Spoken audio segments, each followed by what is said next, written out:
Good morning, America. This is Marvin once again coming at you with another message. This morning I started off taking my wife to work, and it's been a pretty spiritual morning for me. Today my sister called me with a dream that she had last night, and it actually was related to something that was prophesied to her at church. And praise God that right now she's winning the battle. But to go into what I really want to discuss right here is really not to talk about her dream or anything like that. I really wanted to talk about where we are at in these times. Right now, I believe that we are living in the last moments of the last days. And the reason why I say that is because all the signs is here. They're clearly here. They're pointing to that. Especially with the Egypt situation and the whole Middle East situation, point blank period.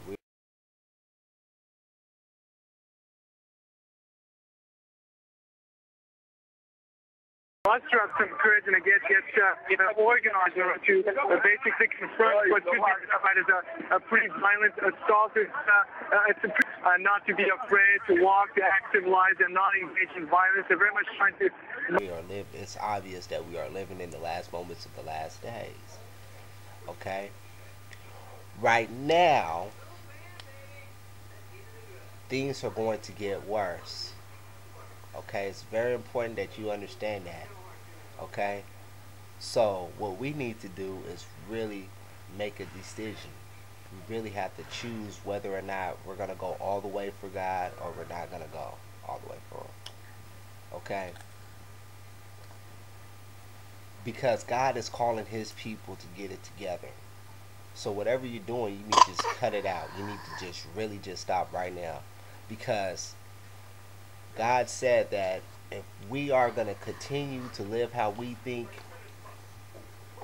it's okay to live, and it's not according to His law, to His guidelines, to His word,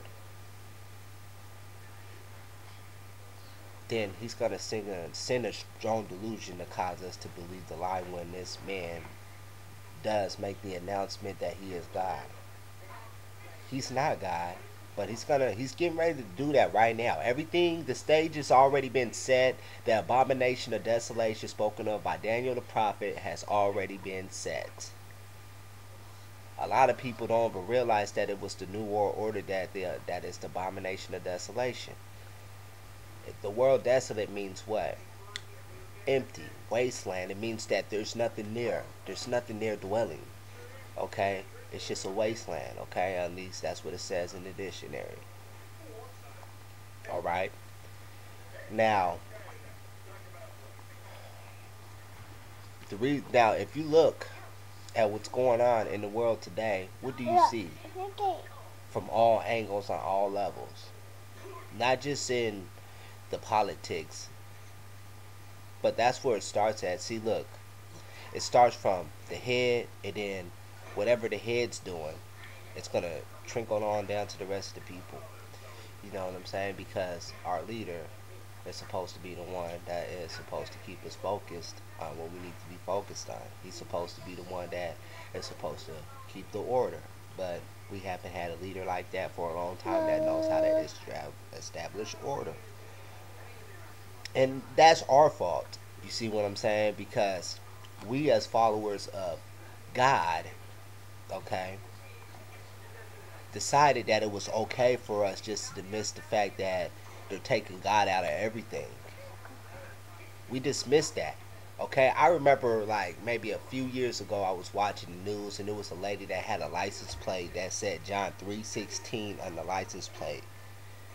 And somebody had a problem with that and made a complaint about it, and it made it on the news, and it made such a big old deal about it that it became a serious situation.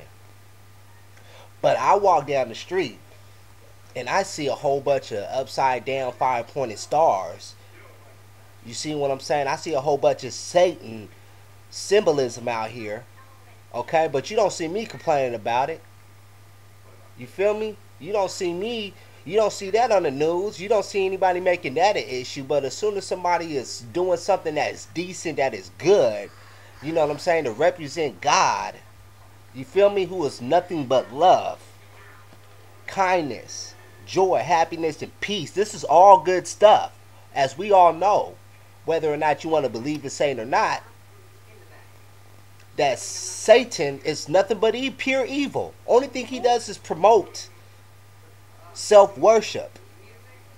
That's all he does. He promotes chaos. He promotes it. But nobody don't want to say anything about that, but yet we want to sit back and complain about what's going on around us, and we're allowing it to happen because we're removing God from everything. That just seems totally backwards. That's an abomination of desolation. Because Satan really is nothing. He's nothing. He's nothing. That's right, baby. He's nothing. You hear her? Even she knows that. That's right. And it really makes me mad because it's like, what is wrong with the people of God? Where's your faith at? Where's your loyalty?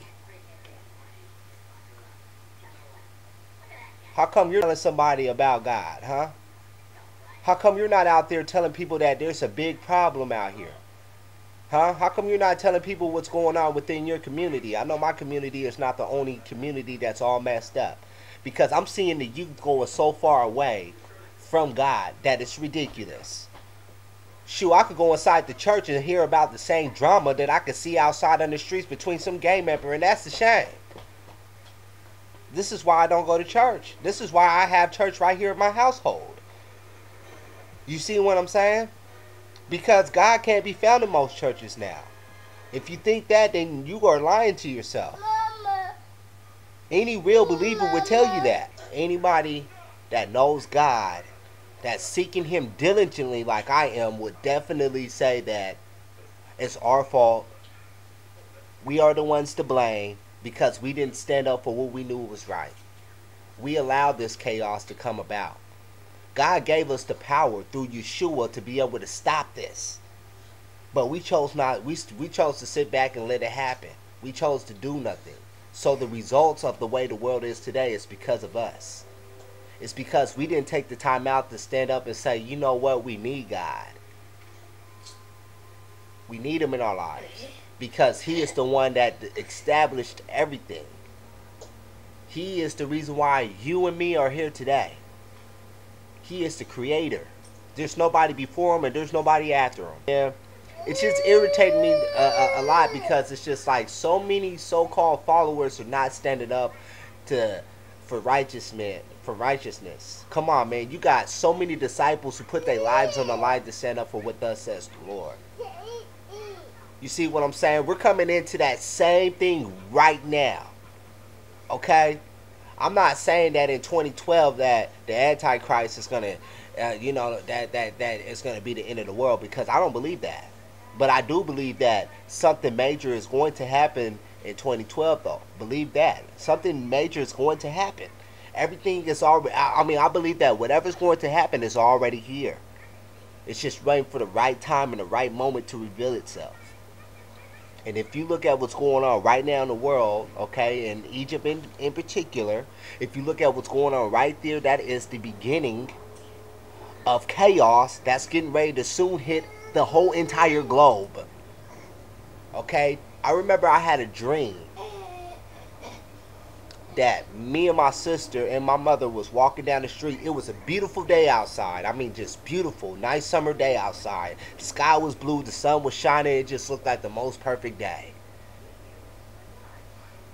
As we were walking, there was a plane, a warplane that actually flew right over us. And it dropped this bomb in front of us. Okay? But the result of the explosion was not just destruction. It was not like that. Instead, I seen this bright flash, so we kind of turned away, to shut our eyes, because it was really bright though when the bomb did blow up. But when I turned back around, there was nobody there. But then, behold, all I seen was all the races, blacks, whites, Arabian, Middle Eastern people, no matter what nationality it was, they was all fighting against each other. I seen this in my dream, and I was like 14 years old when I had that dream. And look at what's going on right now. It's coming true right before my eyes, and it's crazy because God showed me that when I was 14 in high school, a freshman. And you know what's so funny is that God showed me a lot of prophetic dreams throughout my years of my life, and a lot of them are starting to come true. A lot of the dreams I always ponder about and stuff like that. I know that this is a scenario that God showed me because God always reminds me of that dream. You see what I'm saying? Regardless of what the vision or the dream may be, He always brings it back to my attention when the event is actually close or is taking place. You see what I'm saying? And the craziest part about it is that God has been sending messengers for so many years throughout so many generations to tell us and warn us about the things that are to come. Okay? So, what am I saying? I'm saying that it is time for us to get it together, man. And it's time for us to quit playing. You see what I'm saying? For those of you that are saying that you are followers of God, then it's time for you to prove it, because right now your life is on the line. Your life is on the line. Okay?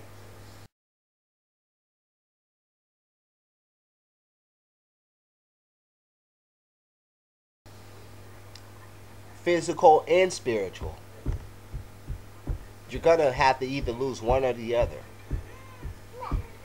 Or you might just end up losing both. It all depends on what you choose. Because you could end up dying in the flesh and in the spirit. Because when Judgment Day does come and you're not living according to the way God tells us to live, then you're being condemned. You're going to be condemned forever. You're going to be tossed into the lake of fire along with Satan and the rest of his angels. Right now, if there has ever been a time where we really need to get it together, then this is that time. I basically just want to tell you to quit playing with God. You offend me when you play with God. Hey, look at me, man. I'm not saying that I'm perfect. Trust me, man. I'm not. I'm far from it. You feel me? But I'm not going to use that as an excuse to continue living the way that I'm living. You see what I'm saying? I know the errors of my ways. So I work as hard as I possibly can to correct those. And you should be doing the same thing. You need to be realistic. You feel me? Because when Yeshua does return and he's going to ask me about the things, and I know this because the Bible tells me this. The Bible tells me that we will be held accountable for every single thing that we've done, whether it be a thought or an action. We're going to be held accountable for that. And there's not going to be no excuse because we know better, especially if we're saying that we believe in God. You feel me? So you need to really sit down and think about what do you need to be doing that's going to be a reflection of Yahweh, Hashem, or Adonai.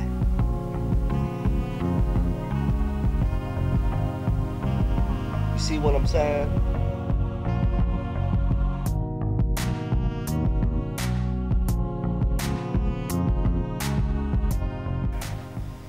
So sick of you people taking God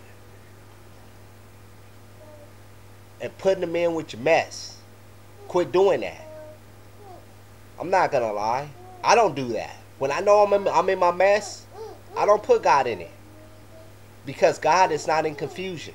The Bible tells us that. God is not in chaos. The Bible tells us that as well. God is only in the good.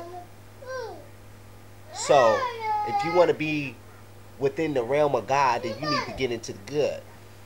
Now, am I saying that people don't make mistakes? No. If you make a mistake, well, you need to correct it. Shoot, man, I remember when my daughter was learning how to walk. When she fell down, the only thing she did was get back up and try again. So when you make a mistake, you just fell down. And you just need to get